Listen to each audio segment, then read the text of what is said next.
The Parliamentary Fire Safety Group has written to the government about a dozen times, warning lives are in danger. Panorama has obtained those letters.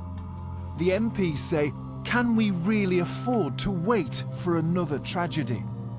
They complain life safety implications are not considered to be urgent. And just 2 months ago, they were still warning the government, it is now time to listen. The government acknowledged that producing a statement on building regulations had taken longer than expected. Today, the government told us that it still doesn't have a timeline for the review it promised in 2013. Red tape is seen as a burden. Well, red tape is the sort of thing that says you have a 1-hour fire door on your flat. That's red tape to some people. To people living in a block of flats, that's the difference between life and death. The government now says the cladding at Grenfell Tower was already banned.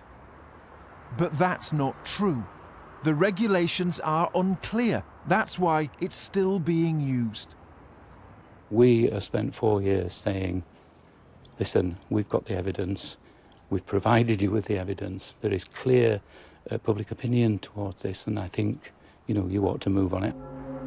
The building management company and the council who own the building didn't have to rely on official warnings. They were told by those who live in Grenfell Tower that the building wasn't safe.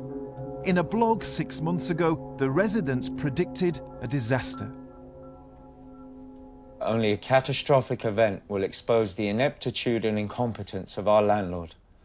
The Grenfell Action Group predict that it won't be long before the words of this blog come back to haunt KCTMO management. They can't say that they haven't been warned. They were warned several times, countless times. They were warned before the regeneration, they were warned during the regeneration, they were warned after the regeneration. And they were warned probably until the day before the fire. And what did they do about it? They did nothing. They were ignored, sir. They were ignored, sir, weren't they? They said there would be a catastrophe, and there was. Sadly, there has been a catastrophe. I don't think anybody can deny there's been a catastrophe. But what's concerning me and the council at this stage is, first of all, why the fire started, and secondly, why it spread so quickly.